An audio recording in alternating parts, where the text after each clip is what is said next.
2 ദിനവൃത്താന്തം 8-ാം അധ്യായം. സോളമൻ്റെ നേട്ടങ്ങൾ. ദേവാലയവും കൊട്ടാരവും പണിയുവാൻ സോളമന് 20 വർഷത്തോളം വേണ്ടി വന്നു. പിന്നീട് സോളമൻ ഹീരാമിൽ നിന്ന് ലഭിച്ച പട്ടണങ്ങൾ പുതുക്കി പണിത് ഇസ്രായേലരെ അവിടെ വസിപ്പിച്ചു. അതിനുശേഷം സോളമൻ ഹമാത്ത് സോബ പിടിച്ചടക്കി. മരുഭൂമിയിൽ തദ്മോറും ഹമാത്തിൽ സംഭരണ നഗരങ്ങളും പണികഴിപ്പിച്ചു. കൂടാതെ മതിലും കവാടങ്ങളും ഓടാമ്പലുകളും കൊണ്ട് സുരക്ഷിതമായ ഉത്തരദക്ഷിണ ബേത്ത് ഹോറോൺ നഗരങ്ങൾ, ബാലാത്ത്, സോളമനുണ്ടായിരുന്ന സംഭരണ നഗരങ്ങൾ, രഥങ്ങൾക്കും കുതിരച്ചേവകർക്കുമുള്ള നഗരങ്ങൾ, ഇങ്ങനെ ജെറൂസലേമിലും ലെബനോനിലും തൻ്റെ ആധിപത്യത്തിലുള്ള ദേശങ്ങളിലൊക്കെയും ആഗ്രഹിച്ചതെല്ലാം അവൻ പണിതു. ഇസ്രായേലിലല്ലാത്ത ഹിത്യർ, അമോര്യർ, പെരിസ്യർ, ഹിവ്യർ, ജബൂസ്യർ എന്നിങ്ങനെ ദേശത്ത് ശേഷിച്ചിരുന്നവരെ സോളമൻ ദാസ്യവൃത്തിക്ക് നിയോഗിച്ചു. അവർ ഇന്നും അങ്ങനെ തുടരുന്നു.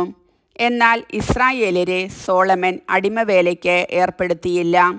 അവരെ പടയാളികളായും പടത്തലവന്മാരായും രഥങ്ങളുടെയും കുതിരകളുടെയും അധിപതികളായും നിയമിച്ചു.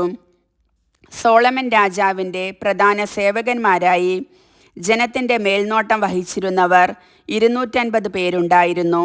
കർത്താവിൻ്റെ പേടകം ഇരിക്കുന്നിടം വിശുദ്ധമാണ്. ആകയാൽ ഫറവോയുടെ മകളായ എൻ്റെ ഭാര്യ ഇസ്രായേൽ രാജാവായ ദാവീദിൻ്റെ കൊട്ടാരത്തിൽ വസിച്ചുകൂടാ എന്നു പറഞ്ഞ് സോളമൻ അവളെ അവിടെ നിന്ന് കൊണ്ടുപോയി അവൾക്കായി പണിത കൊട്ടാരത്തിൽ പാർപ്പിച്ചു.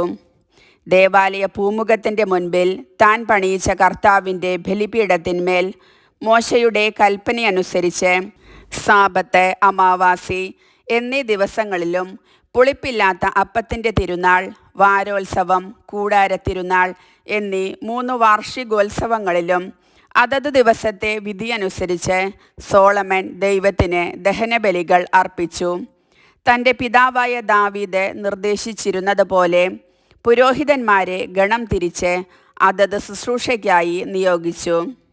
സ്തുതിഗീതം ആലപിക്കാനും പുരോഹിതന്മാരെ സഹായിക്കാനുമായി ലേവ്യരെ ഓരോ ദിവസത്തെ ക്രമമനുസരിച്ച് നിയമിച്ചു. കൂടാതെ ഓരോ വാതിലിനും കാവൽക്കാരെയും നിയോഗിച്ചു. ദൈവപുരുഷനായ ദാവീദ് ഇങ്ങനെയെല്ലാം കൽപ്പിച്ചിട്ടുണ്ടായിരുന്നു. ഭണ്ഡാരത്തിൻ്റെ കാര്യത്തിലോ മറ്റേതെങ്കിലും കാര്യത്തിലോ പുരോഹിതന്മാരും ലേവ്യരും രാജകൽപ്പന ധിക്കരിച്ചില്ല. ദേവാലയത്തിൻ്റെ അടിസ്ഥാനമിട്ടതു മുതൽ പൂർത്തീകരിക്കുന്നത് വരെയുള്ള സകല പണികളും സമാപിച്ചു. അങ്ങനെ ദേവാലയം പൂർത്തിയായി. പിന്നീട് സോളമൻ ഏദോം ദേശത്തെ എസിയോൻ ഗേബർ, ഏലോത്ത് എന്നീ തുറമുഖ നഗരങ്ങളിലേക്ക് പോയി. ഹീരാം സ്വന്തം സേവകരുടെ നേതൃത്വത്തിൽ സോളമന് കപ്പലുകൾ അയച്ചു കൊടുത്തു, ഒപ്പം പരിചയസമ്പന്നരായ നാവികരെയും. അവർ സോളമൻ്റെ ഭൃത്യന്മാരോട് കൂടെ ഓഫീറിലേക്ക് പോയി.